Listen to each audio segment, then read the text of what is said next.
साथियों नमस्कार, मिशन विद्यादान के डिजिटल प्लेटफॉर्म पर आपका एक बार फिर से स्वागत है। मित्रों, मैं हूं आपका साथी पवन गोदारा, इंग्लिश लेक्चरर राजस्थान से। मित्रों, आरपीएससी सीनियर टीचर एग्जाम के अंदर अपने सिलेबस में इंडियन ऑथर है और इंडियन ऑथर में अनीता देसाई भी है।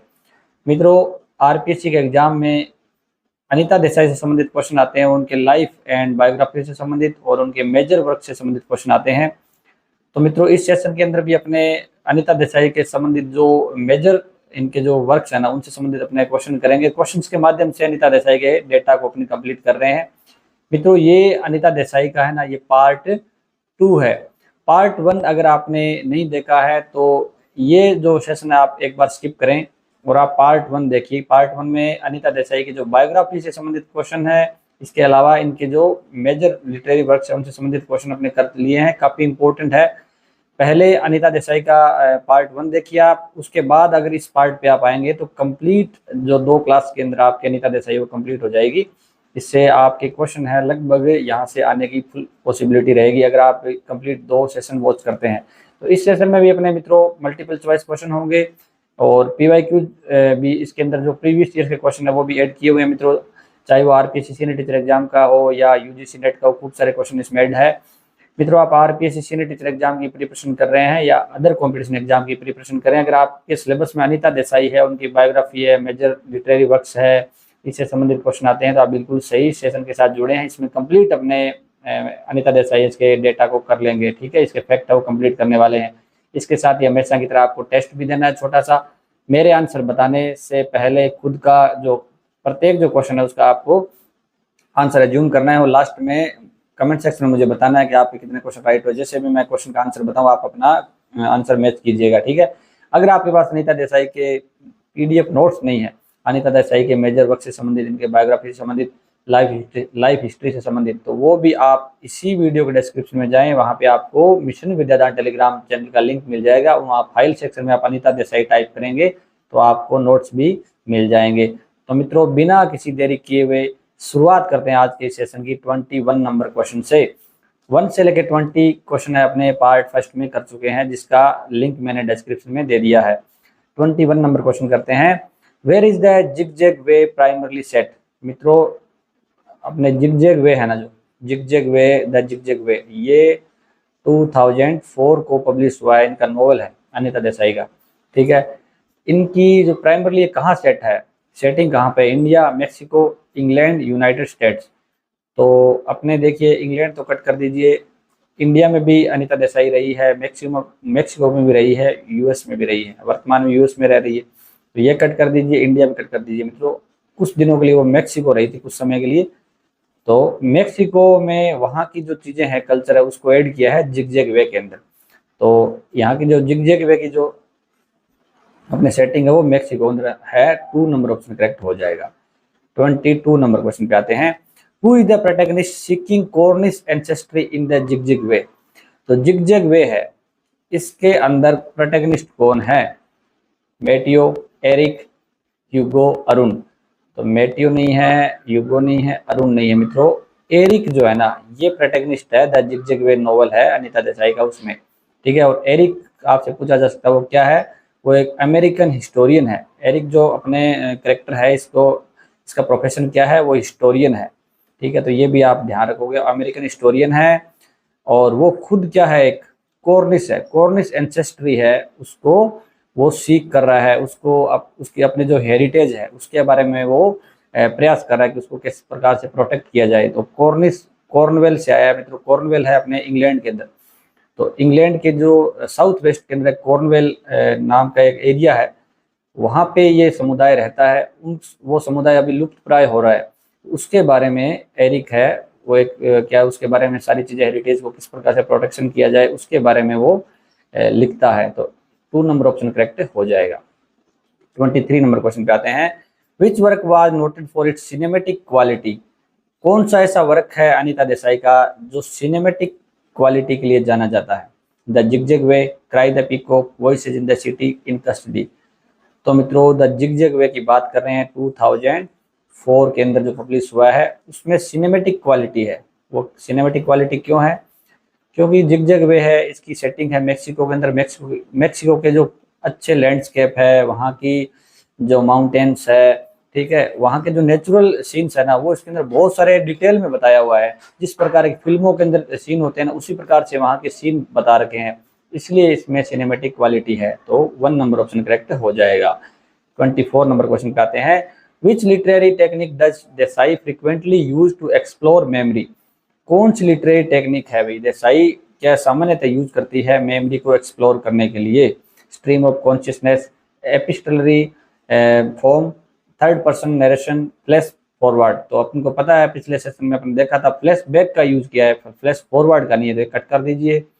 थर्ड पर्सन नरेशन का यूज नहीं किया है, प्राइमरली यूज नहीं किया उन्होंने। और इपिस्टलरी आपको बताया था पिछले सेशन में लेटर फॉर्म के अंदर कोई चीज लिखना, तो लेटर फॉर्म में इपिस्टलरी ये भी नहीं है, बच जाता है ऑप्शन 1 स्ट्रीम ऑफ कॉन्शियसनेस। तो मित्रों इन्होंने अपनी जो टेक्निक है स्ट्रीम ऑफ कॉन्शियसनेस है वो बहुत ज़्यादा यूज की है। स्ट्रीम ऑफ कॉन्शियसनेस क्या होता है मित्रों? कॉन्शियसनेस होता है चेतना, स्ट्रीम होता है धारा, चेतना की धारा, यानी माइंड की जो चीज़ें हैं अपने कोई भी जैसे अनीता देसाई एक राइटर है, राइटर के द्वारा अपने नॉवल के अंदर जो करेक्टर है ना उनकी जो मानसिक स्थिति है, उनके मन के अंदर जो इनके इमोशंस है, उनके थॉट्स है, ठीक है, उनकी जो मेमोरी है, उनको क्या है जिस प्रकार के अपने व्यक्ति सोचता है उसी तरीके से सोचना। और जब रीडर पढ़ता है, रीडर इनके नॉवल को पढ़ेगा तो वो भी क्या है उसी तरीके से सोचेगा। वो धारा चेतना की धारा में मतलब मानसिक चीजें हैं सारी की सारी, वो उसी तरीके से सोचेगा जिस तरीके से जो पात्र सोच रहा है। मतलब एक तरीके से जो रीडर है ना वो डूब जाता है उसके अंदर, तो उसको कहते हैं स्ट्रीम ऑफ कॉन्शियसनेस। ठीक है, तो एज इट इज बताना और ज्यादा मानसिक चीजों को यूज करना तो उसको कहेंगे stream of consciousness. 1 number option correct हो जाएगा। 25 नंबर क्वेश्चन पे आते हैं। Which theme is central to Desai's works? कौन सा थीम है सेंट्रल है देसाई के वर्क्स का? सेंट्रल थीम पूछे आप तो क्या बताएंगे? Political stair, isolation alienation, technological advancement, historical adventure. तो हिस्टोरिकल एडवेंचर भी इन्होंने कहीं नहीं बताया है, टेक्नोलॉजिकल जो एडवांसमेंट है वो भी नहीं बताया है, और पॉलिटिकल सेटायर भी नहीं किया है। लगभग इनके जो नॉवल है वो आइसोलेशन और अलाइनेशन के जो थीम है उसको बताता है। आइसोलेशन मतलब अलगाव की भावना होती है, और एलियनेशन भी एकांत की भावना होती है। तो आइसोलेशन और एलियनेशन है उसको बताता है। इनके जो लगभग जो नॉवल है इसके अंदर जो लगभग इनकी जो फीमेल प्रोटैगनिस्ट है ये आइसोलेशन और एलियनेशन है उससे पीड़ित रहती है। 2 नंबर ऑप्शन करेक्ट हो जाएगा। 26 पे आते हैं। What is a common setting in Desai's novels? Common setting Desai के नॉवल में क्या है? Rural Indian villages, urban Indian settings with psychological depth, futuristic cities, European capitals. European capitals का कहीं जिक्र नहीं हुआ है, और फ्यूचरिस्टिक सिटीज भविष्य की सिटियों के बारे में इन्होंने कॉमन सेटिंग इनकी नहीं है, और रूरल इंडियन विलेजेस की नहीं है। अर्बन इंडियन सेटिंग है इनकी मित्रों, जो शहरी लोग हैं भारतीय उनकी सेटिंग है, और वहाँ पे भी साइकोलॉजिकल डेप्थ दी गई है, यानी वहाँ पे जो साइकोलॉजिकल चीजें उसके अंदर ज्यादा होती है, तभी तो स्ट्रीम ऑफ कॉन्शियसनेस का इन्होंने ज्यादा यूज किया था। 2 नंबर ऑप्शन करेक्ट हो जाएगा। 27 पे आते हैं। Which novel explore spiritual quest in an Indian आश्रम? क्वेस्ट होता है मतलब सर्च, कि स्पिरिचुअल सर्च है ना एक इंडियन आश्रम में कौन से नॉवल में होता है? मैंने आपको बताया भी था पहले, journey to Ithaca, fire on the mountain, the zigzag way, voices in the city. तो ये कहाँ होता है? आप याद रखेंगे कि स्पिरिचुअल जो चीजें हैं उनको तलाश करने के लिए इंडियन आश्रम में कहाँ होता है? जर्नी करते हैं ना अपने, जैसे नॉर्मल अपने कोई देवी देवताओं के वहाँ पे जाते हैं, मंदिर मस्जिद में यात्रा करते हैं, जर्नी करते हैं, तो आप ऐसे इस हिसाब से सेट रखेंगे इसको। जर्नी टू इथाका है, इसमें 2 लवर्स है, वो दोनों स्पिरिचुअल जो इनलाइटमेंट प्राप्त करना चाहते हैं इंडियन आश्रम में। तो 1 ऑप्शन करेक्ट हो जाएगा। जर्नी टू इथाका नॉवल है उसमें ये होता है। 28 नंबर क्वेश्चन पे आते हैं। Which is Anita Desai's first short story collection? Diamond dust, games at twilight, the artist of disappearance, peasant struggle. Peasant struggle नहीं है मित्रों, द आर्टिस्ट ऑफ डिसअपीयरेंस नहीं है, डायमंड डस्ट भी नहीं है। ऑप्शन हो जाएगा 2 नंबर, गेम्स एट ट्विलाइट है मित्रों। ये अनीता देसाई का फर्स्ट शॉर्ट स्टोरी कलेक्शन है। और मित्रों ये जो कलेक्शन है वो 1978 को पब्लिश हुआ था। फर्स्ट स्टोरी कलेक्शन आप माइंड में रख सकते हैं। 29 नंबर क्वेश्चन पे आते हैं। Which collection include stories about vanishing traditions? कौन सा स्टोरी का कलेक्शन है जिसमें वेनिशिंग ट्रेडिशन यानी ट्रेडिशन का जो समाप्ति है उसको दिखाया गया है? Games at twilight, diamond dust, the artist of disappearance, the peacock garden. Peacock garden नहीं है, गेम्स एट ट्विलाइट नहीं है, डायमंड डस्ट नहीं है मित्रों।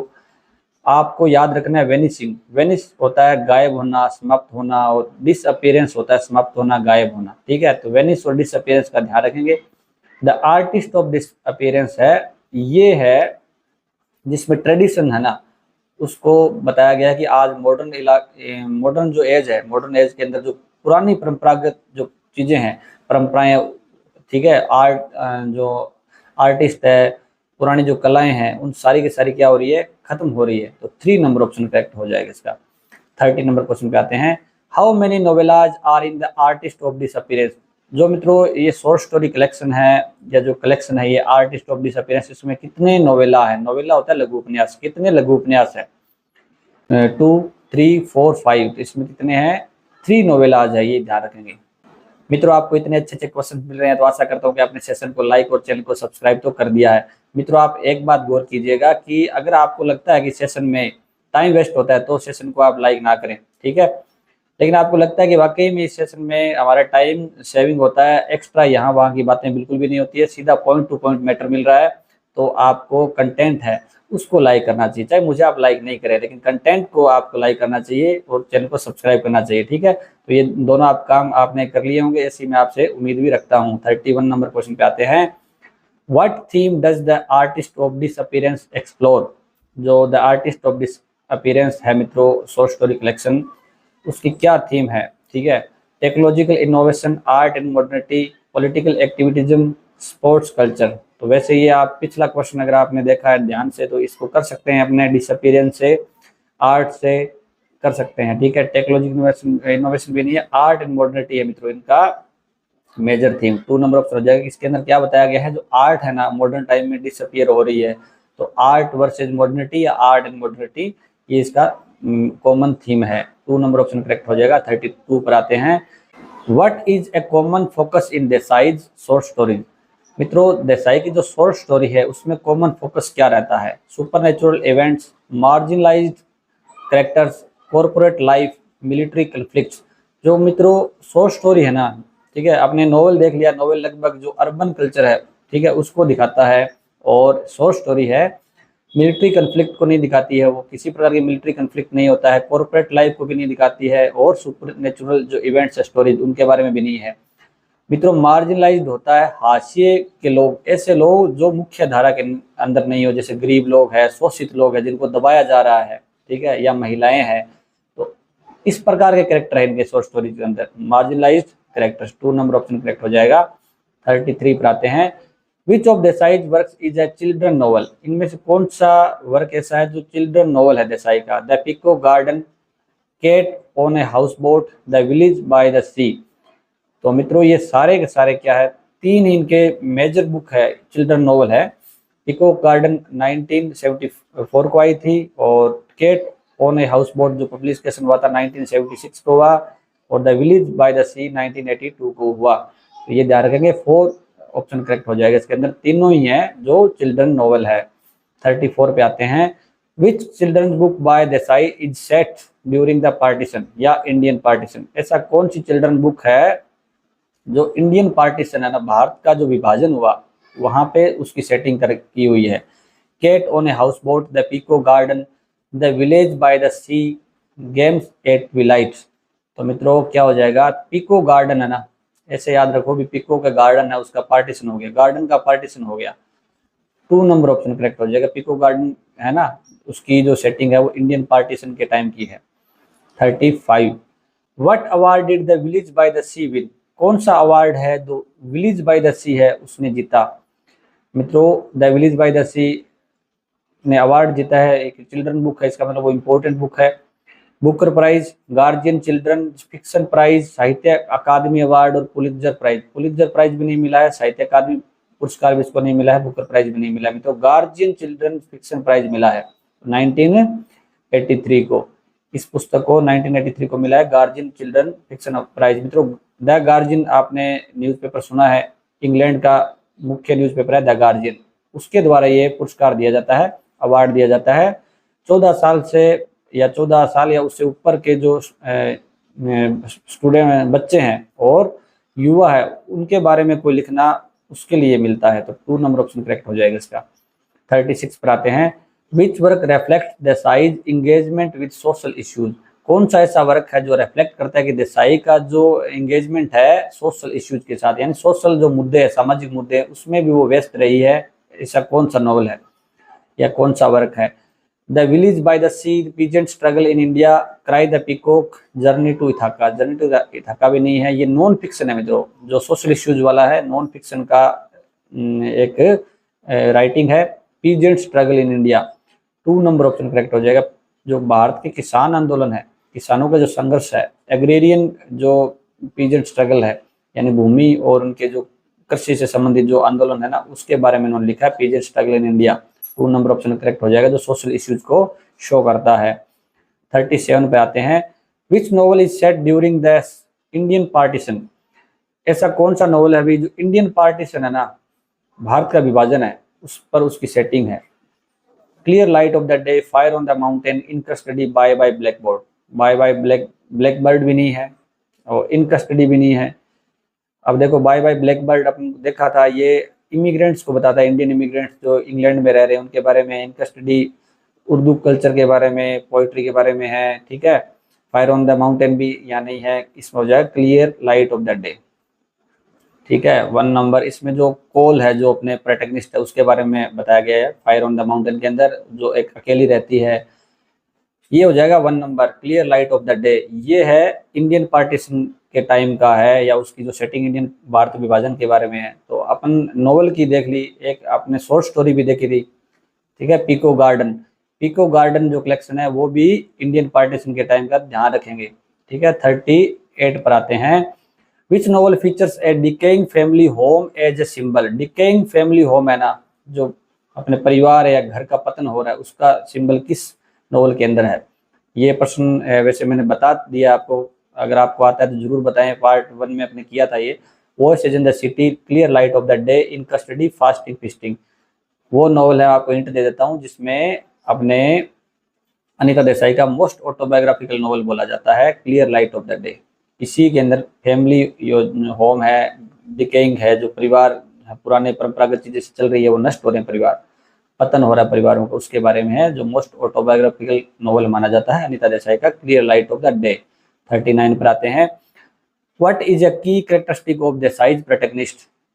देसाई के जो अपने नॉवल है उनके प्रोटैगनिस्ट है, उसकी क्या मुख्य विशेषता है? Political ambition, psychological complexity, physical strength, economic success.